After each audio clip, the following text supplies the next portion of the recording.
প্রিয় দর্শক, সাজ্জাদ কাদিরের প্রীতি নিন, শুভেচ্ছা নিন। এই মুহূর্তে আপনাদের সামনে কথা বলতে এসে উপদেষ্টাদের সেফ এক্সিট প্রয়োজন নেই, প্রয়োজন আছে সেনা কর্মকর্তাদের। এই প্রসঙ্গটি নিয়ে এই মুহূর্তে আপনাদের সামনে কথা বলতে এলাম। এই কথাটা কেন বললাম বা শিরোনামটা কেন টানলাম, আজকে একজন উপদেষ্টা, বিখ্যাত উপদেষ্টা, অত্যন্ত করিতকর্ম উপদেষ্টা, মাস্টার মাইন্ড উপদেষ্টা, আইন উপদেষ্টা আসিফ নজরুল বলেছেন, আপনারা জানেন এখন সেভ এক্সিট নিয়ে নানা কথাবার্তা হচ্ছে। আমরা উপদেষ্টারা খুব নিশ্চিতভাবে জানি আমাদের কারো সেভ এক্সিটের প্রয়োজন নেই। শনিবার রাজধানীর একটি হোটেলে জাতীয় মানবাধিকার কমিশন অধ্যাদেশ 2025 বিষয়ক জাতীয় পরামর্শ সভায় তিনি কথা বলেন। আসিফ নজরুল বলেন, বাংলাদেশের জাতি হিসেবে সেফ এক্সিটের প্রয়োজন আছে। গত 55 বছরের দুঃশাসন, গুম, বিচার বহির্ভূত হত্যাকাণ্ড ছিল। এই ভয়াবহ রাষ্ট্র কাঠামো থেকে সেফ এক্সিট প্রয়োজন। আমি শিরোনামে বলেছি যে উপদেষ্টাদের প্রয়োজন নেই, সেনাবাহিনীর প্রয়োজন আছে, সেনা কর্মকর্তাদের প্রয়োজন আছে। এই মুহূর্তে সেনা কর্মকর্তাদের নিয়ে দেশে একটা চাঞ্চল্যকর অবস্থা চলছে। বাংলাদেশের ইতিহাসে যে চাঞ্চল্যের সৃষ্টি হয়নি। আপনারা জানেন যে গত 8 অক্টোবর কর্মরত সেনা কর্মকর্তাদের, মোট কর্মরত এবং অবসরপ্রাপ্ত মিলিয়ে 24 জন সেনা কর্মকর্তার বিরুদ্ধে একটি বিশেষ ট্রাইব্যুনাল, আন্তর্জাতিক অপরাধ ট্রাইব্যুনাল গ্রেপ্তারি পরোয়ানা জারি করেছে। আজকে 11 অক্টোবর, এখনো পর্যন্ত কোনো সেনা কর্মকর্তার গ্রেপ্তারের খবর পাওয়া যায়নি। অভিযুক্তদের অন্য মামলায় অন্য কিছুতে হলে সেটি আলাদা বিষয়, কিন্তু অভিযুক্ত, ট্রাইব্যুনালে অভিযুক্ত এবং যাদের নামে গ্রেপ্তারি পরোয়ানা জারি করা হয়েছে তাদের মধ্যে কাউকে গ্রেপ্তারের খবর পাওয়া যায়নি। যেহেতু গ্রেপ্তারি পরোয়ানা জারি হয়েছে, তাহলে নিশ্চয়ই এই সেনা কর্মকর্তাদের সেফ এক্সিট প্রয়োজন অথবা গ্রেপ্তার করা প্রয়োজন। আমরা গ্রেপ্তারের খবরও শুনিনি, বরঞ্চ সেফ এক্সিটের গুজব হোক সত্য হোক খবর আমরা ইতিমধ্যে পেয়েছি। এজন্যই শিরোনামটা বললাম যে উপদেষ্টাদের সেফ এক্সিটের প্রয়োজন নেই, আছে কি সেনা কর্মকর্তাদের? উপদেষ্টাদের কেন সেফ এক্সিটের প্রয়োজন নেই? আজকে উপদেষ্টাদের উপদেষ্টা মাস্টার মাইন্ড আসিফ নজরুল কেন বলছেন আপনারা কোনো অপকর্ম করেননি? বাংলাদেশের মানুষ তো বলছে যে 55 বছরের ইতিহাসে শ্রেষ্ঠতম অপকর্ম আপনারা এই গত 15 মাসে করেছেন। দেশে আইন আছে, দেশে বিচার আছে, দেশের অর্থনীতি আছে, দেশে ব্যবসা বাণিজ্য আছে, কর্মসংস্থান আছে, বিনিয়োগ আছে, সামাজিক শৃঙ্খলা আছে, দেশের প্রতিষ্ঠানগুলো আছে, অবশিষ্ট আছে গত 15 মাসে।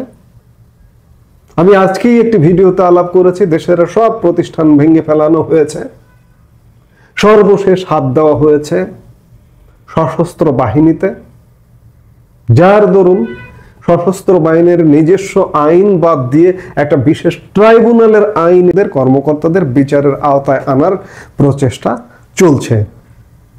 আর এতে করেই দ্বিধা বিভক্ত হয়ে গেছে সেটি ভিন্ন আলাপ, কিন্তু আমি খানিক আগে যে বললাম যে বাংলাদেশে কোন ব্যবস্থাটা স্বাভাবিক আছে, উপদেষ্টাদের কেন সেফ এক্সিট প্রয়োজন নেই। এই যে এনসিপির নেতারা অভিযোগ করেছে না 3-4 দিন আগে যে উপদেষ্টারা আখের গুছিয়ে ফেলেছে, উপদেষ্টারা এই এনসিপির নেতাদের, এই তরুণ ছেলেগুলোর সঙ্গে প্রতারণা করেছে, তাদের মাথা খেয়েছে, মাথা খেয়ে তাদেরকে রাজনৈতিক দল করিয়েছে, যে রাজনৈতিক দল ইতিমধ্যে ব্যর্থতায় পর্যবসিত হয়েছে। এনসিপির নেতারা অভিযোগ করেছে না যে আখের গুছিয়ে ফেলেছে, বিভিন্ন রাজনৈতিক দলের সাথে লিয়াজও করছে উপদেষ্টারা। এগুলো কি মিথ্যে? আসিফ নজরুল, আপনি বলুন যে এগুলো কি মিথ্যে? আপনি বাংলাদেশের মানুষের কাছে কতটা গ্রহণযোগ্য আপনার সোশ্যাল মিডিয়া কমেন্টে গিয়ে একটু পড়ে দেখুন। আপনি বলছেন গলা দিয়ে গলাবাজি অনেক কিছু করা যায়, যে উপদেষ্টাদের কোনো সেফ এক্সিট প্রয়োজন নেই।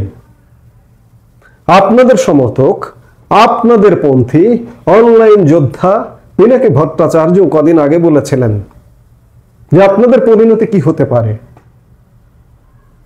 নেপালে কদিন আগে নেপালে যে ঘটনা ঘটল, আওয়ামী লীগ সরকার পতনের পরেও আওয়ামী লীগের কোনো নেতা মন্ত্রীর যে পরিণতি হয়নি, প্রকাশ্যে গণধোলায়, দিগম্বর করে গণধোলায় হয়নি।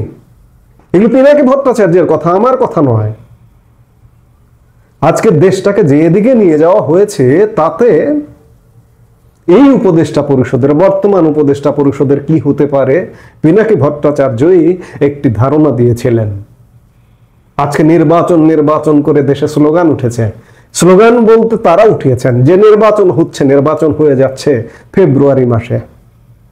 কোন বাস্তবতায় নির্বাচন হবে? বাংলাদেশ এই মুহূর্তে একটা ছাত্র সংসদ নির্বাচন করবারও যোগ্যতা নেই। আপনারা দেশবাসী দেখেছেন ঢাকা বিশ্ববিদ্যালয় ছাত্র সংসদ নির্বাচন অনিয়ম এবং অব্যবস্থাপনা, জাহাঙ্গীরনগর বিশ্ববিদ্যালয় ছাত্র সংসদ নির্বাচনের ফলাফল দিতে 3 দিন লেগে গিয়েছিল। সেখানে জাতীয় সংসদ নির্বাচন ভাবা যায়?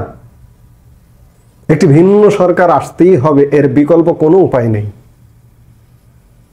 আর উপদেষ্টারা কণ্ঠ দিয়ে, গলা দিয়ে যতই গলাবাজি করুন না কেন, ইতিমধ্যে এক বা একাধিক উপদেষ্টা বলে ফেলেছেন যে আমি সেফ এক্সিট নেব না, বা উপদেষ্টাদের সেফ এক্সিট প্রয়োজন নেই। আজকে আসিফ নজরুল বললেন, তার 2 দিন আগে সৈয়দা রিজওয়ানা হাসান বলছেন।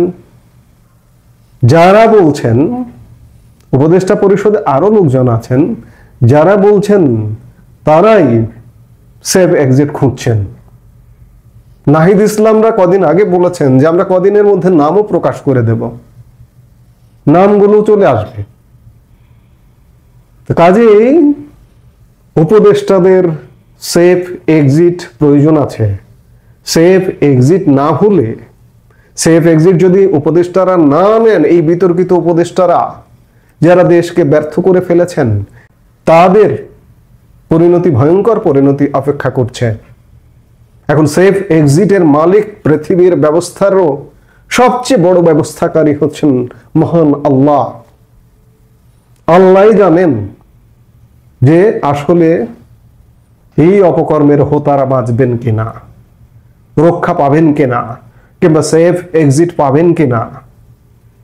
কখনো কখনো আল্লাহ যদি মারে, অনেক রুগ্ন মানুষ পৃথিবীর শ্রেষ্ঠতম চিকিৎসার কাছে গিয়ে, চিকিৎসার ছায়াতলে গিয়েও কিন্তু বাঁচতে পারে না, মৃত্যুর কোলে ঢলে পড়তে হয়, কারণ আল্লাহ তার আয়ুটা অতটুকুই রেখেছেন। কাজে আজকেও বলবো যে আল্লাহ, আমার আল্লাহ, আমি মুসলিম, ঈশ্বর, ভগবান, যে নামে যেভাবেই যে ডাকুন না কেন, আল্লাহ জানেন যে কাকে বাঁচাবেন, কাকে সেফ এক্সিট দেবেন এবং কাকে করুণ পরিণতিতে ফেলবেন। আমরা সেগুলো দেখবার জন্যই অপেক্ষায় আছি, নিশ্চয়ই আমরা দেখব। এই মুহূর্তে এ পর্যন্তই। সবাই ভালো থাকুন, সুস্থ থাকুন। আমাদের ভিডিওগুলো নিয়মিত পেতে সাবস্ক্রাইব করুন Sajjad Kadir and the legends YouTube channel এবং লাইক, কমেন্ট, শেয়ার করে সাথে থাকুন।